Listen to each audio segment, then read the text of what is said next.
সুপ্রিয় দর্শক সবাইকে স্বাগত জানাচ্ছি প্ল্যানেটারি হেলথ একাডেমিয়া সুরক্ষায় প্রতিদিন অনুষ্ঠানে। আপনাদের সঙ্গে রয়েছি আমি ডাক্তার অমিতা হাসান।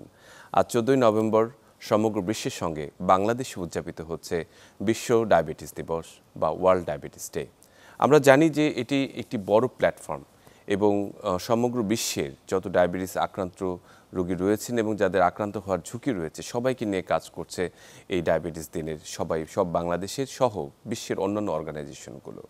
এবং আজকের এবারে যে প্রতিপাদ্য বিষয়টি রয়েছে সেটি হচ্ছে যে ডায়াবেটিস অ্যান্ড দ্য ওয়েলবিং, এবং বাংলায় যদি আমরা সেটিকে সুন্দরভাবে ব্যাখ্যা করি তাহলে হচ্ছে ডায়াবেটিস সুস্বাস্থ্যই হোক আমাদের অঙ্গীকার। এবং এই ডায়াবেটিক রোগীদের জন্য সুস্বাস্থ্যের অঙ্গীকার নিয়ে এবারের পদযাত্রা। আমাদের এই অনুষ্ঠানে আমাদের সঙ্গে আজকে স্টুডিওতে সঙ্গী হচ্ছেন আমাদের এক প্রধান আজকে যিনি অতিথি রয়েছেন, জাতীয় অধ্যাপক ডক্টর একে আজাদ খান, সভাপতি বাংলাদেশ ডায়াবেটিক সমিতি, চেয়ারম্যান জাতীয় স্বাস্থ্য সংস্কার কমিশন। আমাদের সঙ্গে আরও যুক্ত রয়েছেন ডক্টর বিশ্বজিৎ ভৌমিক, প্রকল্প পরিচালক, centre for global health research, CGHR। আপনাদের দুজনকে আমাদের অনুষ্ঠানে স্বাগত।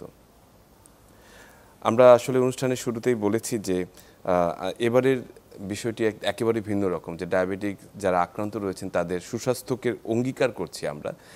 সেই বিষয়টিতে যাওয়ার আগে আমি আসলে অত্যন্ত শ্রদ্ধা ভরে স্মরণ করতে চাই প্রফেসর আক্তার হোসেনকে, যিনি বাংলাদেশের একজন কৃতি সন্তান। ওনার জন্ম 25 অক্টোবর 1955 সালে, যিনি 1 জুলাই 2024 সালে মৃত্যুবরণ করেন, এবং যিনি প্রেসিডেন্ট থাকা অবস্থায় ইন্টারন্যাশনাল ডায়াবেটিস ফেডারেশন, যেটি সবচেয়ে একটি পুরনো অর্গানাইজেশন আমরা ধরে থাকি, 1950 সালে যেটি জন্ম, তার অ্যাক্টিং প্রেসিডেন্ট ছিলেন এবং সেই অবস্থায় উনি মৃত্যুবরণ করেন। আমরা তার স্মরণে একটি প্রোগ্রামও করেছিলাম। তো ওনাকে আসলে এই মুহূর্তে সবচেয়ে বিশেষভাবে আমাদের মনে পড়ছে, স্মরণ করছি।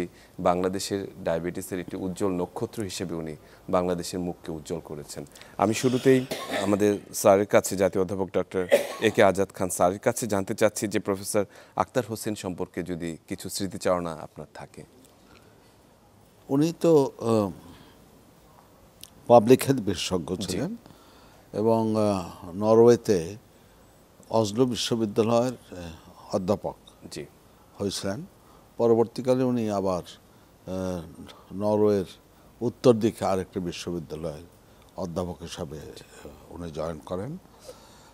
উনি ডায়াবেটিসের ব্যাপারে অনেক গবেষণা করেছেন, বিশেষভাবে ডেভেলপিং কান্ট্রি যেমন বাংলাদেশ, সেসব দেশে ডায়াবেটিক রোগীদের জন্য কি করা যায়, কিভাবে ডায়াবেটিক রোগ প্রতিরোধ করা যায়, সে ব্যাপারে উল্লেখযোগ্য অবদান রেখেছেন। এবং আমি মনে করি যে ডায়াবেটিস রোগীরা বা যারা এই ডায়াবেটিস সম্বন্ধে ইন্টারেস্টেড, তারা একজন যোদ্ধাকে হারিয়েছে। আমরা বাঙালিরা মনে করি দেশের একজন কৃতি সন্তান হারিয়েছে, এবং তার কমিটমেন্ট তার দেশের প্রতি তথা সমগ্র নিপীড়িত মানুষের প্রতি, বিশেষভাবে ডায়াবেটিক রোগীদের প্রতি বলে শেষ করা যাবে না। এবং একথা বললে অত্যুক্তি হবে না যে সে একটা বিশেষ উচ্চতায় পৌঁছেছিল, কারণ বাংলাদেশে কেউ আর IDF এর সভাপতি হয়নি বা হতে পারেনি, যাই হোক। এবং হওয়ার পরেও সে বাংলাদেশকে ভুলেনি এবং সর্বদাই একদম সম্পৃক্ত ছিলেন। এবং যে কথাটা আমি বললে অত্যুক্তি হবে না যে তার মৃত্যু তো মানুষের অবধারিত, কিন্তু মনে হয় তার মৃত্যুটা একটু আকস্মিক বা অপ্রত্যাশিত, এবং হয়তো সে এই ডায়াবেটিসের ব্যাপারে এত দৌড়াদৌড়ি করছিল, এত খাটছিল, যেটা সে তার শরীর সইতে পারেনি। কারণ IDF খুব ফাইন্যান্সিয়াল প্রবলেম ছিল, এবং সে আজকে চায়না, কালকে ব্রাজিল, এভাবে ছুটাছুটি করছে, যেটা শরীর অ্যাডাপ্ট করতে পারে আমরা আসলে। তো আমি অত্যন্ত শ্রদ্ধাভরে তার স্মৃতি মনে করি, এবং আমি মনে করি তার স্মৃতির প্রতি যথাযোগ্য সম্মান হবে যদি আমরা তার কাজটাকে ধরে রাখি। জি, তার অবদান নিশ্চয়ই আসলে স্মরিত হবে সে বাংলাদেশের যারা ডায়াবেটিক কার্যক্রমের সাথে যুক্ত রয়েছেন সবাই তাকে স্মরণ করবেন। ডক্টর বিশ্বজিৎ ভৌমিক, আমি খুব সংক্ষেপে জানতে চাচ্ছি, আপনি সরাসরি প্রফেসর আখতার হোসেন ওনার সঙ্গে জড়িত ছিলেন ওনার ছাত্র হিসেবে, দু একটি কথা যদি আমাদেরকে বলেন তার স্মরণে। জি স্যার, অবশ্যই। মানে জড়িত ছিলেন তাই না, বিশ্বজিতের যে ডক্টরাল থিসিস ডক্টর ছিল সেটি তার ডাইরেক্ট সুপারভাইজার ছিলেন উনি। এবং এটা মানে সময়ের অভাবে আমি বলিনি যে বাংলাদেশ থেকে বহু লোককে নিয়ে আসে অজলোতে ট্রেন করেছে ডায়াবেটিস উপরে চিকিৎসায়। জি, অসংখ্য ধন্যবাদ স্যার। ডক্টর বিশ্বজিৎ, আপনি স্যার যদি এই কথা বলতে, স্যারের সম্বন্ধে কিছু বলা আসলে সবসময় তো একটা ইমোশনাল ব্যাপার। 2009 সাল থেকে স্যারের সাথে আমরা কাজ করা শুরু করছি। আমি মনে করি যে স্যার তো বললেই যে আমার পিএইচডি আপনার ছিল, স্যার ডাইরেক্ট সুপারভাইজার ছিলেন। আমার মনে করি যে পাবলিক হেলথে যে আমরা কাজগুলো করতেছি, এই যে আই ওপেনারের কথাটা আমরা বলতেছি, এগুলো সবই আসলে স্যারের হাত ধরেই আমাদেরকে শুরু করা। এবং আমি এটা মনে করি একটা বাংলাদেশের মানুষ, সে তোমার ছিল এখান থেকে অজলোতে যাওয়া, ওখানে একটা ইউনিভার্সিটির প্রফেসর হওয়া, সেখান থেকে দেশের মানুষদেরকে ওখানে নিজে ট্রেন করা, তার থেকে ইন্টারন্যাশনাল ডায়াবেটিক ফেডারেশনের প্রেসিডেন্ট হওয়া, সারা পৃথিবীতে আপনি 174টা অর্গানাইজেশন, দেশ 234টা অর্গানাইজেশনকে লিড করা, এটা আমি সবসময় প্রাউড আপনার ছিল একটা মোমেন্ট ফর বাংলাদেশের মানুষদের জন্য। এটাই আমি মনে করি এই সময়ের জন্য আমার স্যারের জন্য আপনার যে অসংখ্য ধন্যবাদ ডক্টর বিশ্বজিৎ। আমি স্যারের কাছে চলে আসি, জাতীয় অধ্যাপক doctor A K Azad Khan sir. আমরা আসলে এবারের যে বিষয়টি, মানে আজকের যে বিশ্ব ডায়াবেটিস দিবস, সেটি সমগ্র বিশ্বের সঙ্গে আমরাও যথাযথভাবে পালন করছি।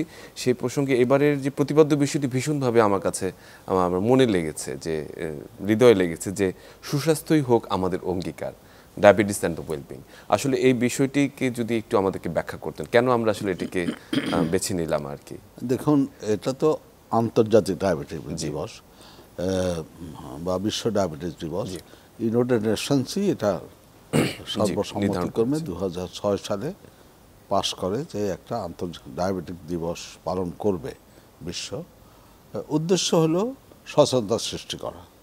তো কী সচেতনতা সৃষ্টি করবে, যে এই রোগটা বহুলাংশে প্রতিরোধ্য এবং হয়ে গেলেও যদি সে কন্ট্রোল রাখে তাহলে সম্পূর্ণ সুস্থ স্বাভাবিক জীবনযাপন করতে পারবে। তো সেটাই প্রত্যেক বছর প্রতিপাদ্য ঠিক করা হয়, প্রতিপাদ্য করে আইডিএফ, ডায়াবেটিক ফেডারেশন। তো এবার যেটা বললেন, যে এইটাই মানুষকে মনে করে দেওয়া যে আপনার ডায়াবেটিস হলেও আপনার স্বাস্থ্য সম্পূর্ণ সুস্থ রাখতে পারেন, কর্মক্ষম থাকতে পারেন, প্রোডাক্টিভ থাকতে পারেন, আপনি কন্ট্রিবিউট করতে পারেন। আরও হলো আপনি সচেতন হন যে আপনার ডায়াবেটিস হয়ে গেছে, কিন্তু আপনার আত্মীয় স্বজন, বন্ধু বান্ধব যাদের ডায়াবেটিস হয় নাই, তারাও বহুলাংশে প্রতিরোধ করতে পারবে। এইটাই মনে করিয়ে দেওয়া। এই প্রসঙ্গক্রমে স্যার আপনার কাছে আসি, যে এই যে বিশ্ব ডায়াবেটিস দিবস বা ওয়ার্ল্ড ডায়াবেটিস ডে এই প্রচলনের বিষয়ে আপনার একটি গুরুত্বপূর্ণ ভূমিকা রয়েছে 2006 সালে, যেটি আসলে সূচনা হয়েছে। এটার পিছনের কথাটি যদি আমাদেরকে একটু বলতেন। কোনো নন কমিউনিকেবল ডিজিজের জন্য কোনো ইউনাইটেড স্পেশাল ডে নাই। জি স্যার, নাই। কিন্তু ডায়াবেটিসটা এত মহামারী হলো এবং এটা আবার এত প্রতিরোধযোগ্য এবং হলেও সুস্থ থাকতে পারে, এ ব্যাপারে মানুষকে সচেতন করার জন্য একটা ইউএন ডে হলে ভালো হতো। তো তখন কোনো দেশ এটা ইউনাইটেড নেশনসে তুলতে আগ্রহী ছিল না, যে এটা তুললে হয়তো তাদের বাজেটে, হেলথের বাজেটে ফ্যাক্টর হতে পারে সব করে। তো আমরা বাংলাদেশ ডায়াবেটিক সমিতি এটা উদ্যোগ নেই যে এটা আমরা ইন্টারেস্টটা তুলব। এবং আমি তখন ডায়াবেটিস সমিতির মহাসচিব, এবং আমার চিঠি দিয়েই অফিসিয়ালি কাজটা শুরু হয়। আমি তৎকালীন বাংলাদেশ সরকারের বিদেশ মন্ত্রীকে অনুরোধ করি যে এটা ইউনাইটেড নেশনসে যেন তোলা হয়। উনিও রাজি হলেন, এটা ইউনাইটেডে তোলা হয়। এবং ইউনাইটেড নেশনসে একটা জিনিস যদি পাস হতে হয় জেনারেল অ্যাসেম্বলিতে, তো বহু কমিটি হয়ে যেতে হয়। তো তখন বাংলাদেশের যে লোক ইউনাইটেড নেশনসে ছিলেন, নামটাও আমি বলতে পারি, ইফতেখার চৌধুরী সাহেব ছিলেন, খুবই এফিশিয়েন্ট। সে বহু কমিটি পাস করে শেষ পর্যন্ত ওই বছরই 3 মাসের মধ্যে সে জেনারেল অ্যাসেম্বলিতে এটা উপস্থাপন করতে পারছে। এবং তখন কিন্তু সর্বসম্মতিক্রমে এটা গৃহীত হয়, এবং তার জন্য বাংলাদেশ সরকার পৃথিবীর সব দেশ থেকে প্রশংসাও পেয়েছে। মানে এটি তো আমাদের জন্য ভীষণ আনন্দের যে আজকে সমগ্র বিশ্বব্যাপী যে দিনটি পালিত হচ্ছে সেটির সূচনা বা সেটির মূলটি আমাদের এখান থেকে আসলে গ্রথিত হয়েছে। সেটি স্যার আপনাকে অসংখ্য মানে অভিনন্দন আমি জানাবো, ধন্যবাদ জানাবো সেই একই বিষয়ে। আমি ডক্টর বিশ্বজিৎ আপনার কাছে একটু ফিরে আসি যে ডায়াবেটিসের একদম বাংলাদেশের শুরুটা, যে আমি জানি যে একেবারে 1956 সাল থেকে বাংলাদেশ ডায়াবেটিক অ্যাসোসিয়েশন তাদের কাজ শুরু করেছেন। মানে ডায়াবেটিসের বাংলাদেশের এই পথ চলাটা কিভাবে শুরু হলো? আসলে এটার জন্য স্যারই ভালো স্যার আপনার কাছ থেকে একটু শুনতে চাই। 56 সাল থেকে সাথে কাজ শুরু হয়েছে আমাদের জাতীয় অধ্যাপক ইব্রাহিম স্যারই তো আসলে ওনার আমার শুরু হয়েছে। মনে হয় যেহেতু অনেক আগের থেকে আমি ছিলাম, জি স্যার, তা আমি বলি জি স্যার, আপনি বলুন স্যার, তাহলে ভালো হবে। 56 সালে স্যার পৃথিবীর খুব কম লোক, বলতে গেলে কেউই না, সেটা অনুধাবন করেছে যে এটা একদিন মহামারী হয়ে যাবে। জি বাংলাদেশের মতো উন্নয়নশীল দেশের সাথে প্রশ্নই আসে না। হ্যাঁ, তো এই দিক দিয়ে জাতীয় অধ্যাপক ইব্রাহিম উনি বলবো যে ভবিষ্যৎদ্রষ্টা, একদম, যে উনি তখন অনুধাবন করতে পেরেছিলেন যে অন্যান্য যে রোগগুলা যেমন সংক্রামক ব্যাধি, সেটাকে বলা ছাপিয়ে যায় যে এপিসোডিক ডিজিজ। জি স্যার, টাইফয়েড হলো চিকিৎসাগুলো ভালো হয়ে গেল, কিন্তু ডায়াবেটিস তো সেরকম নয়, তো আজীবনের রোগ। তো ওটার ব্যবস্থা করতে আলাদা রকমের চিন্তা করতে পারতে হবে, যে লোককে এডুকেট করতে হবে, ফ্যামিলিকে এডুকেট করতে হবে, রেকর্ড কিপিং লেভেল যাতে ফলো আপ করা যায়। তো সেই সব মনে করে উনি নিজে তো চিকিৎসক ছিলেন, কিন্তু নিজে এটা ফেস করেছেন। তখন উনি বিভিন্ন সমাজকর্মীদের নিয়ে উনি এটা শুরু করুন। ডায়াবেটিস সমিতির যাত্রা শুরু করেন। প্রথম নিজের বাড়িতেই জায়গা দিয়ে শুরু করেছেন। হয়তো তখনকার অনেক লোক তাকে একটু এক্সেন্ট্রিকও মনে করেছে, কারণ তারা এটা যে একদিন ইম্পর্ট্যান্ট হয়ে যাবে এটা বুঝতে রিয়েলাইজ করে নেয়। আমার মনে হয় পৃথিবীতে অনবধি মানে প্রথম লোক যেটা রিয়েলাইজ করছে যে এটা এপিডেমিক, মানুষ শেষ পর্যন্ত সংক্রামক ব্যাধিগুলোকে জয় করবে, নিউট্রিশনের ব্যাধিগুলোকে জয় করবে, কিন্তু এটা তখন ইম্পর্টেন্ট হয়ে যাবে, এটি রয়ে যাবে, এটি থেকে যাবে। শুধু হয়ে যায় নাই, এখন একটি কথা কিন্তু অনেকে হয়তো খেয়াল করে না, যে ডায়াবেটিস পৃথিবীব্যাপী মহামারী, কিন্তু এই মহামারীর বৃদ্ধির হারটা এখন উন্নত বিশ্ব যেমন পশ্চিম ইউরোপ অথবা উত্তর আমেরিকার চাইতে বাংলাদেশের মতো উন্নয়নশীল দেশেই বেশি। একেবারে গ্রোথটা অনেক বেশি, সেটি আমরা যেটি দেখেছি। অসংখ্য ধন্যবাদ স্যার। আমরা মানে বাংলাদেশের যে পথ চলা, এবং সেটি কিন্তু অনেক পুরনো যেই পথ চলার এবং দূরদর্শী একটি সিদ্ধান্ত আমি বলবো। আমরা শ্রদ্ধা জানাচ্ছি জাতীয় অধ্যাপক ডক্টর ইব্রাহিমের প্রতিও।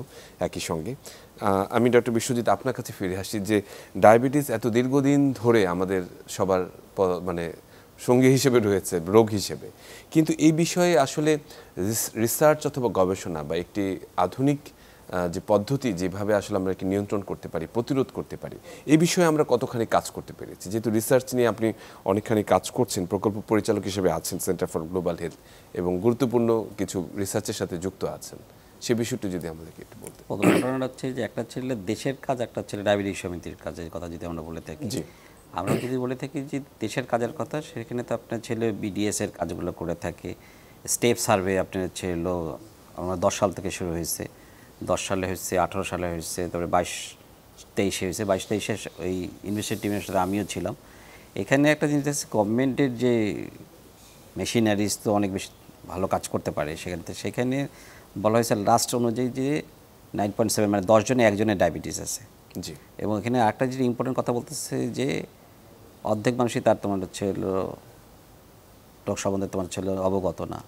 এখানে আরেকটা জিনিস ইম্পর্টেন্ট কথা বলতেছে যে 26% মতো মানুষ কিন্তু সরকারি স্থাপনাগুলো যাচ্ছে সেবা নিতে, এবং আপনার হচ্ছে বাকি কিন্তু বেশিরভাগই কিন্তু আসতেছে কিন্তু ডায়াবেটিস সমিতির মতো জায়গাতে। তাহলে আপনি যদি হিসাব করে দেখেন, তাহলে পরে যে টোটাল পপুলেশনের কথা আমরা বলছি যে 1,31,00,000 বলছে ছিল ডায়াবেটিস পেশেন্ট, আমরা বলছি আসলে এই সংখ্যাটা আরও অনেক বেশি হবে।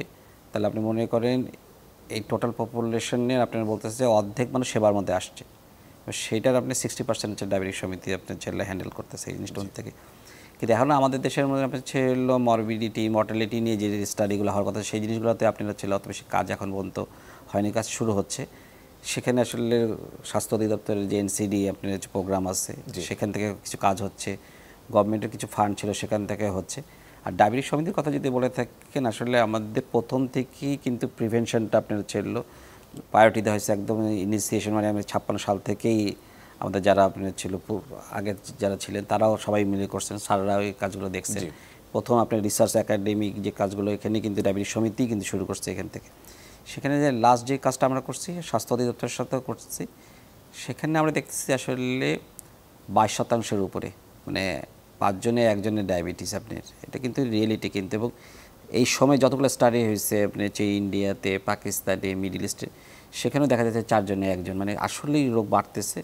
কিন্তু ভয়ের ব্যাপার হচ্ছে বেশিরভাগ মানুষই যাচ্ছে না, যত লোক ডায়াগনোসিস হচ্ছে তার অর্ধেক মাত্র মানুষ আপনার হচ্ছে আসছে সেবার আওতায় আসছে। এবং বলা হচ্ছে যে অনলি আপনার ছিল 6%-এর মতন মানুষ যারা সব কমপ্লিকেশন ফ্রি। তাহলে আপনি বুঝতে পারতেছেন যে আপনি মনে করেন যে যারা আসতেছে এখন পর্যন্ত আসলে আমরা টার্গেট যেটা বলছি সেই টার্গেটের জায়গাতে আমরা আসলে রিচ করতে পারিনি, যার জন্য আসলে দরকার আসলে প্রতিরোধ। আপনার হচ্ছে এই প্রতিরোধ নিয়ে আমরা হচ্ছে আমরা অনেকগুলো কাজ করতেছি, আমরা সব নিশ্চয়ই আমরা আসবো। আমি তার আগে স্যারের কাছে আসি, অধ্যাপক doctor A K Azad Khan sir, এই দীর্ঘ সময় পথ চলায় ডায়াবেটিসের সঙ্গে আপনি যুক্ত আছেন এবং বাংলাদেশ ডায়াবেটিক সমিতি যারা ডায়াবেটিক রোগীদের জন্য এটি আশার আলো, অনেকের জন্যই সেটি একেবারেই খুব প্রার্থনার একটি জায়গার মতো, তো নিরাপদ বোধ করেন। এই বড় একটি জায়গা নিয়ন্ত্রণ, মানে সমগ্র দেশব্যাপী নেটওয়ার্কটি, এই দীর্ঘ সময়ের অভিজ্ঞতায় আপনার কাছে সবচেয়ে বড় চ্যালেঞ্জগুলো কি মনে হয়েছে যে আসলে ডায়াবেটিস নিয়ন্ত্রণের ক্ষেত্রে? কন্ট্রোলে রাখলে সম্পূর্ণ সুস্থ স্বাভাবিক জীবন যাপন করতে পারবে। তো তার জন্য দরকার রোগীকেই প্রশিক্ষিত হওয়াটা, সে তার ফ্যামিলি প্রশিক্ষিত হওয়াটা। তো এখনও সাধারণ লোকের ভিতরে এটাকে একটা অন্য লোকের মতো মনে হয়, ডাক্তার কাছে যাবে, ডাক্তার ওষুধ দেবে, ভালো হয়ে যাবে বা চলবে। তো ডায়াবেটিস তো সেরকম নয়, ও রুগীকে তার রোগের ব্যাপারে প্রশিক্ষিত হতে হবে। শুধু সে না, তার ফ্যামিলির সবাই প্রশিক্ষিত না হলে এটা পুরোপুরি কন্ট্রোল করা সম্ভব নয়। এখানে আরেকটি কথা আমি বলবো, ইদানিংকালে দেখা যায় যে এই যে মহামারী হচ্ছে, তো টাইপ 2 ডায়াবেটিস জন্য। ডায়াবেটিস প্রধানত 2 রকম, টাইপ 1, টাইপ 2। টাইপ 1 হলে একবার সম্পূর্ণ ইনসুলিন নির্ভরশীল, ইনসুলিন না দিলে সে বাঁচবেই না। কিন্তু মহামারীটা হচ্ছে প্রধানত টাইপ 2 এর জন্য। একটা আনন্দের কথা যে আমাদের মতো দেশে টাইপ 2 হলো মেইন, শতকরা 95-এর বেশি টাইপ 2 ডায়াবেটিস। সেই টাইপ 2টা যদি শুরুর থেকেই একবারে কন্ট্রোল করে নিয়ে আসে, সম্পূর্ণ কন্ট্রোল করে ফেলে, তাহলে রেমিশনে চলে যেতে পারে। এরকম যে তখন মনে হয় আর অসুখ নাই, বুঝলেন না? এখন সেটাকে কিওর বলবেন না রেমিশন বলবেন, সেটা একটা তর্কের বিষয়, এটা দেখা গেছে সেটা করা সম্ভব। আরেকটা জিনিস সম্বন্ধে মানুষের যে ধারণাটা পরিষ্কার হচ্ছে যে এই রোগগুলার মূলটা হলো লাইফস্টাইল চেঞ্জ থেকে যে মানুষের মুটিয়ে যাওয়ার প্রবণতা, একদম ওবেসিটি। তো ওবেসিটি মানে স্থূলতা হচ্ছে একটা অসুখ, সেটাকে প্রিভেন্ট করলে অধিকাংশই ব্লাড প্রেশার, ডায়াবেটিস প্রিভেন্ট করা যায়। এখানে বিশ্বজিৎ আছেন, আমরা কিন্তু একটা ওয়ার্ক বিশ্বজিৎ প্রধানত করে, সেটা হলো যে যদি মানুষকে সচেতন করা যায়, কিভাবে করা যায়, ধরেন ধর্মীয় নেতাদের মাধ্যমে। আমাদের দেশে একটা অ্যাডভান্টেজ হলে মানুষ তো ধর্মভীরু এবং তার সব 5 ওয়াক্ত নামাজ না পড়লে জুমার নামাজটা পড়ে। তো জুমার নামাজ পড়তে গেলে খুতবা হয়, সেই খুতবাতে তো ইমাম সাহেব একটা বক্তৃতা দেন যে এই সময় কী করা উচিত, এবং আমরা দেখেছি যে তারা বলতে রাজি আছেন যে ধর্মে সুস্বাস্থ্যের ব্যাপারে খুবই বাস্তব স্ট্রং মেসেজ আছে। যেমন আপনি কখনো পেট ভরে খেয়েন না, 3 ভাগের 1 ভাগ বেশি খেয়েন না, উদাহরণ থেকে বলছি। তাহলে তার মোটা হয়ে যাওয়ার সম্ভাবনা তো কমে যাবে, তার ডায়াবেটিস হয়ে যাওয়ার সম্ভাবনা কমে যাবে। কমে যাবে। সুতরাং আপনার এই যে কথাগুলো বলছি, তো এইটাকে বাস্তবে আনাটা হলো হতে, যেমন বিশ্বজিৎ বলতেছিল যে ডায়াবেটিস ডিটেক্ট করা তো সোজা, ব্লাড সুগার করা তো সোজা, ডাক্তার কাছেও যাওয়া লাগে না। মানে এখন তো রাস্তাঘাটে ব্লাড সুগার করে কিন্তু তাও তো মানুষে করছে না। কারণ ডায়াবেটিস যদি হয়ে যায় তাহলে পরে যদি আপনি কিছু না করেন তাহলে জটিলতার সৃষ্টি হবে। তো অধিকাংশ সময়তে জটিলতা নিয়েই মানুষের রোগটা ধরা পড়ছে। আর জটিলতা একবার হয়ে গেলে সম্পূর্ণ তো ঠিক করে সারতে নাও পারে। সেই জন্য মানুষের যে উচিত যে একটা বয়সের পরে চেক করিয়ে নেওয়া তার ডায়াবেটিস আছে কিনা, জটিলতা হওয়া পর্যন্ত অপেক্ষা না করা। সেই জন্য এত সব নলেজ থাকা সত্ত্বেও এখনো মানুষ কিন্তু ওই ল অফ হাফসে আছে, যে অর্ধেক জানে না তার ডায়াবেটিস আছে। আবার যাদের ডায়াবেটিস তার অর্ধেক ডায়াবেটিস কন্ট্রোল নাই, ল অফ হাফস বললাম আর কি। তো এইটাকে ওভারকাম করতে হবে। এটা একটা খুব বড় একটি চ্যালেঞ্জ আমরা আসলে মনে করি। আমাদের সঙ্গে যুক্ত রয়েছেন জাতীয় অধ্যাপক ডক্টর এ কে আজাদ খান এবং ডক্টর বিশ্বজিৎ ভৌমিক। ডক্টর বিশ্বজিৎ, আমি আপনার কাছে ফিরে আসি যে প্রসঙ্গটিতে আমরা কথা বলছিলাম যে স্ক্রিনিং একটি খুব বড় গুরুত্বপূর্ণ বিষয়। স্যার বলেছেন যে আসলে ডায়াবেটিস অনেকের আছে, এটি অনেকে জানে না, এবং কমপ্লিকেশন নিয়ে যখন তারা প্রেজেন্ট করে তখন সেটিকে আগের অবস্থায় নিয়ে আসা ভীষণ কঠিন হয়ে যায়। এবং সেই প্রসঙ্গক্রমে আপনাদের একটি কার্যক্রম রয়েছে যে কান্ট্রি চেঞ্জিং যে প্রকল্পটি বা প্রস্তুত রয়েছে, সেটি বিষয়কে জানতে চাই। কিভাবে আসলে ডায়াবেটিসের জন্য এই দেশটির দৃষ্টিভঙ্গি আপনারা পরিবর্তন করতে চান? প্রথম ঘটনা ছিল স্যারের যে ইম্পর্টেন্টলি কথা বলছে, আমি শুরু করছিলাম যে আসলে যত লোক আছে পৃথিবীতে তার অর্ধেক মানুষই তার জানে না, আর যারা জানে তাদের অর্ধেক মানুষ আসতেছে আপনি সেবা কেন্দ্রে আসতেছে। তার অর্থটা কি? মানুষ আপনার হচ্ছে জানতেছে না, মানুষ সেবা কেন্দ্র আসতেছে না, তাহলে যখন ধরা পড়তেছে বলে 50 to 60% লোক উইথ কমপ্লিকেশন নিয়ে ধরা পড়তেছে। এবং তখন আসলে স্যার যে কথাটা বললো, আসলে তখন ব্যাক করাটা ইজ ভেরি ডিফিকাল্ট। আমরা বলছি আসলে 3টা জায়গা আছে সেগমেন্ট। একটা হচ্ছে হলো প্রাইমারি প্রিভেনশন, মানে আমি হতেই দিব না। জি। একটা হচ্ছে হলো আমি খুব দ্রুত আপনাকে ডায়াগনোসিস করব। আরটা হচ্ছে হলো আপনি যখন ডায়াবেটিস হয়ে যাবে তখন আপনাকে কীভাবে কমপ্লিকেশনটাকে কমায় রাখবো সেটা, এটা বলে প্রাইমারি, সেকেন্ডারি, টারশিয়ারি। এখন ঘটনা হচ্ছে বলা হয়েছে যেহেতু টাইপ 2 ডায়াবেটিসেরই ছিল বেশিরভাগ 50 to 60% নিয়ে আপনি সিমটম থাকতেছে না, তাহলে সে সেবা কেন্দ্রে আসতেছে না। এবং যেহেতু সেবা কেন্দ্রে আসতেছে না, তাহলে তাদেরকে কীভাবে আনতে হবে? মানুষের একটা কিন্তু নিডল ফোবিয়া আছে। জি। মানুষ তো আপনি যতক্ষণ রোগ আক্রান্ত হবে তখন সেবা কেন্দ্রে যায়, তোমরা ছিল সে ল্যাব টেস্ট করতে যাবে না। কিন্তু ফিনল্যান্ড প্রথম একটা ছিল মডেল চালু করেছিল, এটা ছিল ফিন রিস্ক মডেল। মানে কি, কিছু তো আপনার রিস্ক ফ্যাক্টর থাকবে, সেটাকেই আপনার হচ্ছে দিয়েই আপনাকে ক্যালকুলেশন করে বলবে যে আপনার রিস্ক স্ট্যাটাসটা কী। জি। এইটাকে আপনি বলে ছিল রিস্ক স্কোরিং। তা প্রথম বাংলাদেশে আমরা কিন্তু এটা করছি আপনার ছিল বাংলাদেশ আপনার ছিল রিস্ক স্কোর, যেটা আমরা ডেভেলপ করছি আমরা। সেখান থেকে আমরা হচ্ছে বেসিক কিছু আপনার ছিল আপনার বয়সটা কত, আপনার মেয়ে না ছেলে, আপনার হচ্ছে হাইট, ওয়েস্ট, হিপ এবং ব্লাড প্রেশার, এই 7টা ইনফরমেশনকে নিলে একটা রিস্ক অ্যালগোরিদম আপনার ছেলে করে দেয় কিন্তু। জি। তখন আমরা বলছি যারা আপনার হচ্ছিল ঝুঁকিপূর্ণ হবে তাদেরকেই আমরা সেবা কেন্দ্রে নিয়ে যাব। তো গভর্নমেন্ট এবং আপনার হচ্ছে ইন্টার ডায়াবেটিক ফেডারেশন WHO-র একটা কমিটমেন্ট হচ্ছিল যে অল সোসাইটি অ্যাপ্রোচ, মানে সবাইকে নাও এবং কাউকে পিছনে রাখবে না, নো ওয়ান লেফট বিহাইন্ড।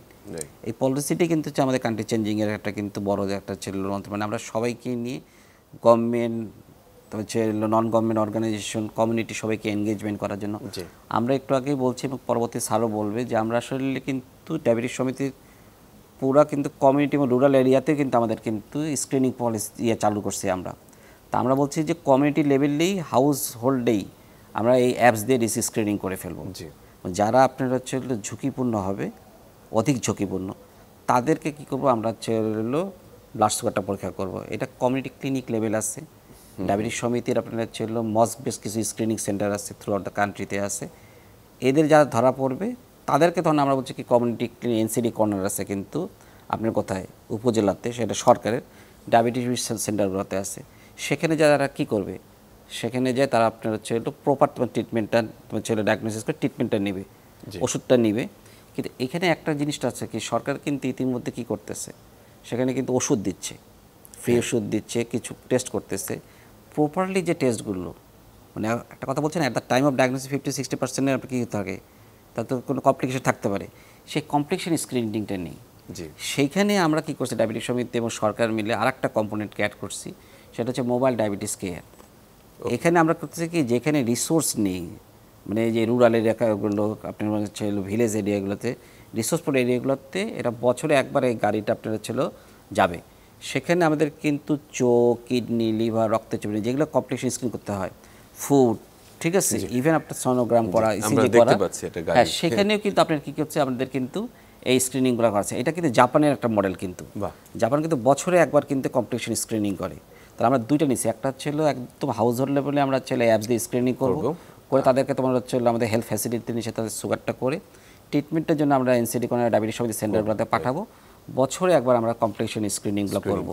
এটা খুবই ইম্পর্টেন্ট। আপনি কি তাহলে আমরা দেখেন প্রাইমারি, সেকেন্ডারি এবং টারশারি প্রত্যেকটা, যার জন্য আমরা বলছি যে দিস ইজ দ্য তোমার হচ্ছে এটা না হচ্ছে কান্ট্রি চেঞ্জিং আপনার হচ্ছে ডায়াবেটিস খুব সুন্দর মডেল, যেখানে গভর্নমেন্ট এবং নন গভর্নমেন্ট প্রত্যেককে নিয়ে আমরা কাজটা শুরু করতে কাজ করবেন, স্টেকহোল্ডার হিসেবে করবেন। এবং আমার মনে হয় যে আজকের এই ডায়াবেটিস দিবসে এর চেয়ে আনন্দের সংবাদ আর কি হতে পারে, যে সমগ্র দেশব্যাপী যে কান্ট্রি চেঞ্জিং ডায়াবেটিস যে আপনারা কথাটি বললেন, যে একেবারেই দোরগোড়ায় সেবাটি পৌঁছে যাবে বা তার স্ক্রিনিং করবে, সেটি ভীষণভাবে আমার মনে হয় গুরুত্বপূর্ণ। আমি অধ্যাপক doctor A K Azad Hasan sir আপনার কাছে একটু আসি। সেটি হচ্ছে যে এই চিকিৎসার মানে ডায়াবেটিস নির্ণয়ের পরে মানুষ মানসিকভাবে ভেঙে পড়ে। দেখা যাচ্ছে যে প্রথমেই তার মাথায় যেটা আসে যে আমার বোধহয় সব খাবার দাবার সব বোধহয় বন্ধ করে দিল, সামাজিকভাবে উনি কান্নায় ভেঙে পড়েন অনেকে, আমরা দেখেছি অনেকে। তো এই জায়গাটিতে কাউন্সেলিংয়ের একটি বিশেষ গুরুত্ব রয়েছে, যে একটা ডায়াবেটিস রোগী স্বাভাবিক, যে কথাটি আমরা আজকে বলছি যে উনি সুস্বাস্থ্যের অঙ্গীকার নিয়ে চলতে পারেন বাকিটি জীবন, সেই জায়গাটিতে কাউন্সেলের একটি পার্ট কারা আসলে করবেন, যারা করবেন তাদেরকে কতখানি প্রশিক্ষিত করা হচ্ছে, এই জায়গাটি জানতে চাই। এবং একই সঙ্গে যাদেরকে ইনসুলিন প্রেসক্রাইব করা হয় তাদের একটি ভীষণ রকম ভীতি আছে, যে একবার যদি শুরু করি তাহলে বোধহয় সারা জীবন এই সুই আমাকে নিতে হবে, এবং অনেকের ক্ষেত্রে সেটি একটি ভীতিকর ব্যাপার হয়ে দাঁড়ায়, অনেকে নিতে জানেন না, বলেন যে কে দিবে। স্যার এই চ্যালেঞ্জগুলো স্যার কীভাবে আমরা মোকাবেলা করব? এটা দুই অংশে ভাগ করে, দুটি অংশে ভাগ করি। প্রথম কথা হলো ডায়াবেটিস হলে যে মানুষের এই যেটা বললেন, জি, যে আমার জীবন শেষ, হ্যাঁ, আমি আর তেমন আর বোধহয় কিছু করতে পারবো না, এটা সম্পূর্ণ ভ্রান্ত ধারণার থেকে সৃষ্ট। বস্তুত পক্ষে ডায়াবেটিসের তো খাবার আলাদা কিছু নয়, খাবারটা সুস্থ স্বাভাবিক খাবারই। একটা খাবার সে খাবে না, সেটা হলো যে চিনি মিষ্টি জাতীয় যে খাবার, মানে গুড়, চিনি, ওই জাতীয় মিষ্টি খাবে।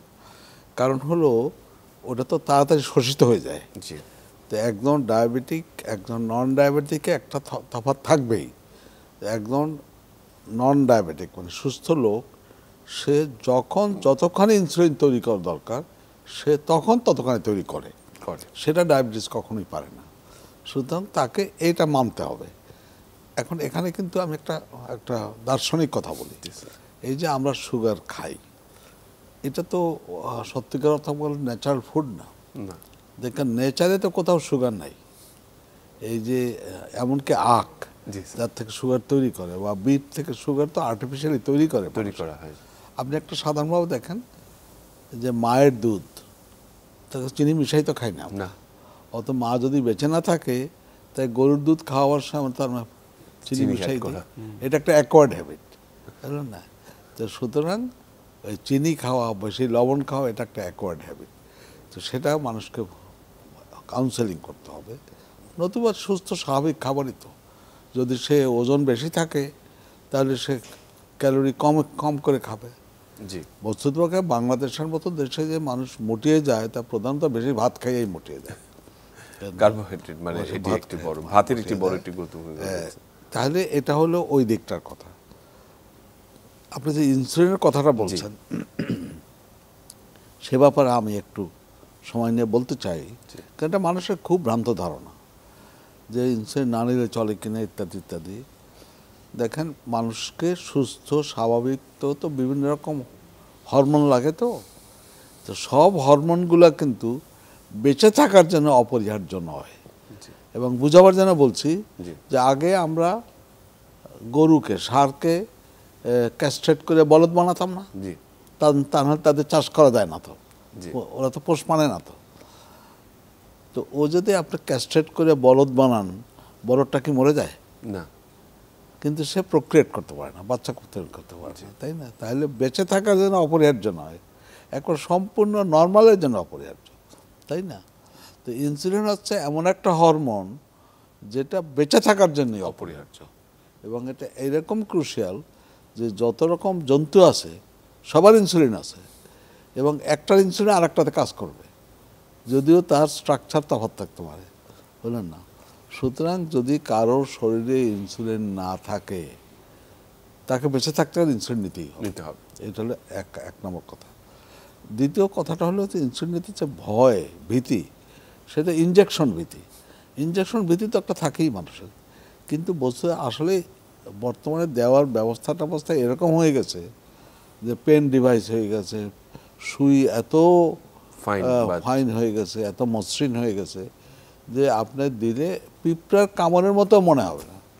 এবং সত্যি কথা বললে, যদি আপনি একেবারে পরিষ্কার জামা কাপড় থাকে, শার্ট থাকে, তার উপর দিয়েই দেওয়া যায়, শার্ট তোলাও লাগে না, উপর দিয়ে আপনি এরও পাবেন না, এরকম যে সেই ভীতিটা ওভারকাম করতে পারতে হয়। এবং দিতে তো তেমন কোনো এক্সপার্টাইজ সেলফ নিজেই আসলে দেয়া যায়, পেন ফিল যেগুলো রয়েছে। এখন আমি আসি যে টাইপ 2 ডায়াবেটিস, তারা তো শুরুতে ইনসুলিন নির্ভরশীল নয়, কিন্তু ডায়াবেটিস একটা প্রোগ্রেসিভ ডিজিজ। জি, কন্ট্রোল করলে প্রোগ্রেশন কমে আস্তে আস্তে ধীরে ধীরে স্লোলি হয়, নাহলে আরও তাড়াতাড়ি হবে। তো শেষ পর্যন্ত তাদেরও ইনসুলিন প্রয়োজন হতে পারে, তো চাইলে তাকে ওই তখন ইনসুলিন নিতেই হবে। আপনি এটাকে একটা ঘোড়ার আর চাবুকের সাথে কল্পনা করতে পারেন। আপনি যদি ঘোড়াকে চাবুক মারেন তা জোরে চলবে, কিন্তু ওর তো যাওয়ার একটা স্পিড লিমিট আছে, ওর ম্যাক্সিমাম লিমিটে পুষতে আর বেশি চাবুক দিলে সে বেশি যেতে পারবে না, তাই না? তখন তো আরও উল্টা কাউন্টার প্রোডাক্টিভ হয়ে যাবে।